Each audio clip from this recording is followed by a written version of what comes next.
The somewhat strange name of the foot in the face technique stems from two well-known persuasion techniques that we already discussed in this podcast. The first one is the foot in the door technique, in which you start with a small request. For example, "Excuse me, sir, would you please sign our petition to save the environment of the blue whales?" And as the cost isn't very high, many people say, "Okay, of course, I will sign your petition." But 2 days later, the same person rings at your front door and tells you, "Well, hi, it's me again. We are still trying to save the blue whales, but now it's time to really do something, and it would be great if you could make a donation." And because you already signed the petition, it's now more difficult to say no, because the requester has already his foot in your door, as you don't want to look inconsistent. On the one hand, you sign the petition and now you don't want to make a donation. Well, that's quite strange, and you don't want to look strange, you don't want to look inconsistent. The second technique is the door in the face technique. To make this work, you don't start with a small request, but with a very large, with a high cost request, from which you know, well, the other person is probably not going to accept it. The other person will metaphorically slam the door in my face. So for example, you say, "Well, we are from the organization Blue Sea for Blue Whales, and we are collecting money to save the blue whales. Would you give us a donation of about $100? What? $100? Come on, that's really too much. No, sorry, I can't do this. Well, okay, well, what about $10? What about $10? Well, okay, I think that's a compromise. I can give you $10. You see what's going on? Because the other person seems to do us a favor by lowering the amount that we have to spend, we now somehow feel obliged to agree on their second offer. So these are the two traditional techniques: the foot in the door technique, in which you start with a small request, and the door in the face technique, in which you start with a large request. So now you might already guess what the hybrid of the two techniques is all about, what the foot in the face technique is all about. Well, the answer is scientists wanted to know what happens if you don't start with a small request or a large request, but if you start with a moderate request, which is equivalent to the second request. Does this improve the compliance for the second request as well? Well, let's take a look at the evidence. Let's take a look at the study by Dolinski, published in 2011 in the Journal of Applied Social Psychology. The title of the study was "A Rock or a Hard Place? The Foot in the Face Technique for Inducing Compliance Without Pressure."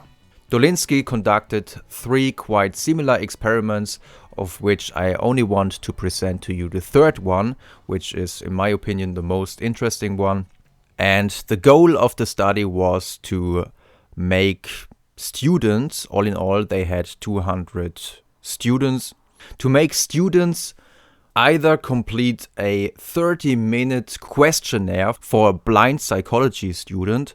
So they were told, "Well, hi, I'm a psychology student and we have a fellow student who is blind. And for his master thesis, he needs persons who fill out his questionnaire. And this would take about 30 minutes. The second request, that was equivalent in respect to how many people did agree on it, to make sure that these requests were really equivalent, they had conducted a pilot study. The second request was, "Well, hi, I'm a psychology student and we have a fellow student who is blind, and for him we try to record the textbooks on tape.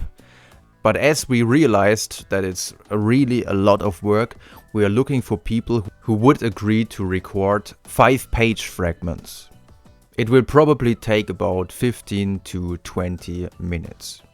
So these were the two requests, and the research question was, is the compliance rate higher when you start with a moderate request in comparison to when you only put out one single request. And what's really interesting is that they chose two different strategies. So the requester, the confederate of the experimenter, was told, if the other person agrees on your first request, then you don't ask for the second favor directly, but then you wait 2 or 3 days.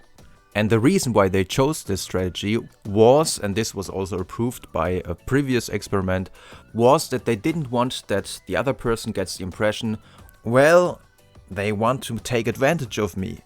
They realize that I'm a good person, that I'm a helping person, and now they ask for everything. No, I'm not going to play this game.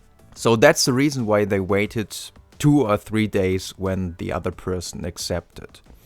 When the other person did not accept the first request, they chose another strategy, which was to immediately put forward the second request.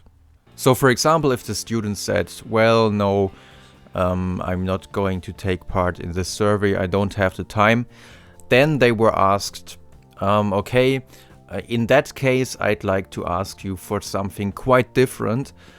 And then they were asked if they were willing to read out the textbook on tape.